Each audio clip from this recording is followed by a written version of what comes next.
E aí, pessoal do nono ano, tudo bem? Aqui quem fala é o professor André e hoje vamos dar continuidade aos nossos estudos, estudando algumas figuras de linguagem, sobretudo as figuras de som. Bom, pessoal, onde podemos encontrar essas figuras sonoras? São encontradas em textos literários, sobretudo aí no gênero textual poema, que foi o gênero textual que nós estudamos na aula passada. E aí nós temos algumas classificações dessas figuras sonoras. A primeira delas é a aliteração. O que seria uma aliteração, pessoal? É a repetição de fonemas, ou seja, sons consonantais. Por exemplo, se eu digo vi, vivi, vou, voltei, venci, valeu.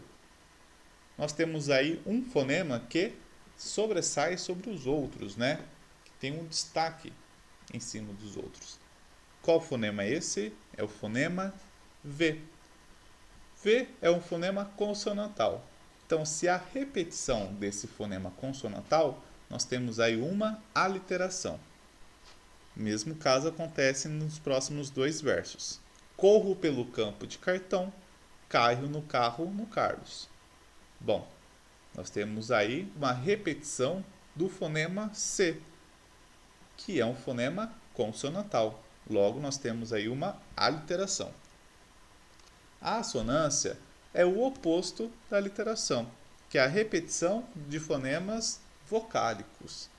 Por exemplo, se eu digo a abelha abriu as asas a andar alegre, nós temos aí uma repetição do fonema A.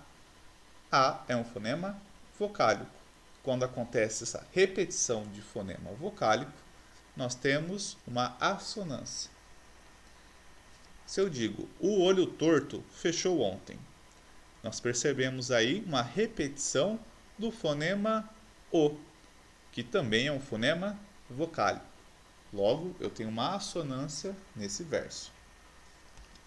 A paronomásia, pessoal, basicamente consiste no emprego de palavras que têm semelhança sonora, ou seja, quando pronuncio, mas os seus significados são distintos, ou seja, diferentes.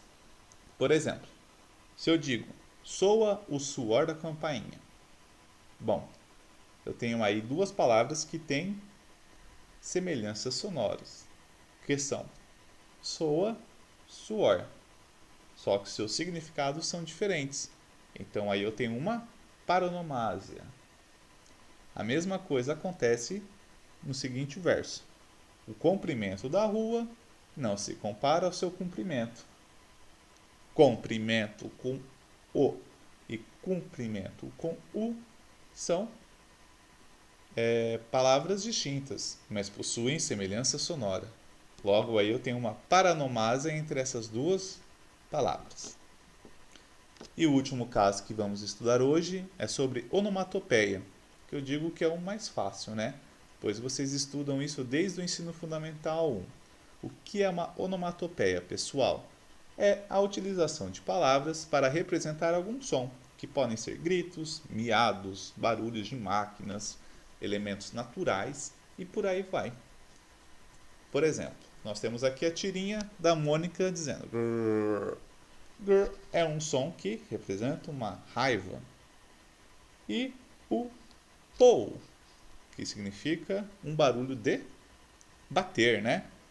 A gente percebe que o Cebolinha apanhou, ele estava fazendo bolhas de Mônica dentuça e depois disso ele fez estrelinhas, certo? Então toda vez que você tem palavras que representam algum som, nós temos uma onomatopeia, beleza?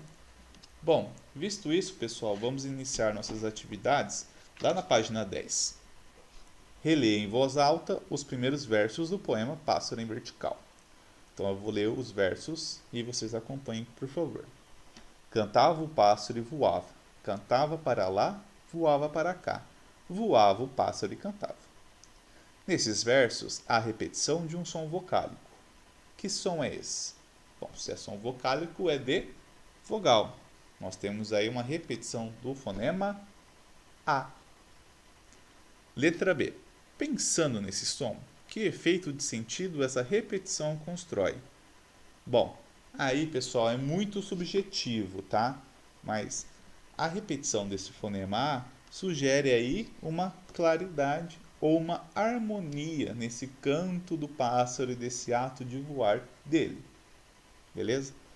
Mas repito, é muito subjetivo. Número 2. Agora, releia outros versos do mesmo poema. Penas fofas, leves plumas, mole espuma e um risco surdo. Nesses versos há repetição de sons consonantais que imitam o zumbido. Que sons são esses? Bom, nós temos aí a repetição dos fonemas S e F, certo? E que efeito de sentido esses sons ajudam a construir, pessoal? Bom, eles se remetem a um chiado ou a um zumbido, né? Com essa repetição desses dois fonemas consonantais. Número 3. Leia os versos do poema a seguir em voz alta. Violões que choram. Vozes veladas, veludosas vozes.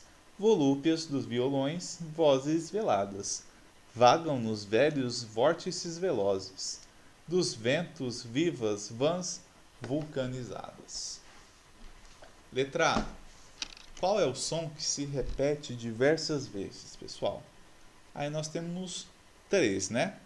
Que são os fonemas V, S e Z. É sobretudo o fonema V.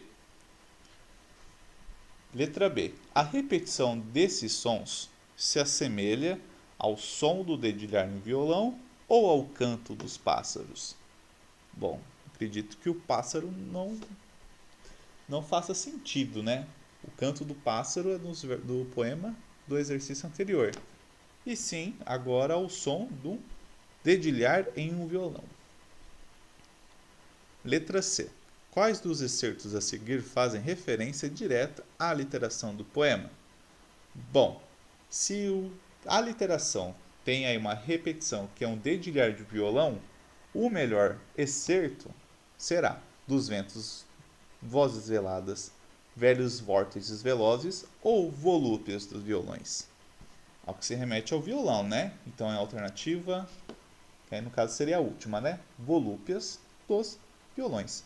Para quem não sabe o que é uma volúpia, é um grande prazer, meio erotizado, tá? E o último exercício de hoje é o exercício 4. Agora leia o poema a seguir. O sonho e a fronha. Sonho risonho na fronha de linho. Na fronha de linho a flor sem espinho. Leia as palavras a seguir retiradas do poema O Sonho e a Fronha, de Cecília Meirelles. Que som consonantal mais se repete? Aí nós temos as palavras sonho, risonho, fronha, linho, espinho.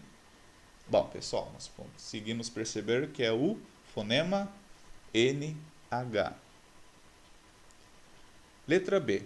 Sublinhe as vogais tônicas do poema. Qual som vocálico mais se repete? Bom, sonho, risonho, fronha, linho, flor, espinho. Bom, nós temos aí uma repetição do fonema O, que se repete em sonho, risonho, fronha e só, de flor. E a última de hoje é a letra C. A assonância do poema reitera que ideia presente? Bom, o sonho é tumultuado, conturbado ou um sonho é tranquilo? Bom, acredito que o sonho seja tranquilo, né? E não um sonho tumultuado. Se fosse tumultuado, teria um som mais chiado, né? Como nós vimos no exercício anterior. Certo, pessoal? Bom, espero que vocês tenham gostado da aula de hoje. E para tarefa, para o dia 24/6, o professor gostaria que vocês realizassem os exercícios 5, 6, 7 e 8 das páginas 12 até a 15. São exercícios tranquilos, tá? Vocês conseguem fazer bem sossegado. Em caso de dúvidas, nós teremos os plantões aí na terça-feira. Espero vocês na próxima semana, pessoal. Até mais.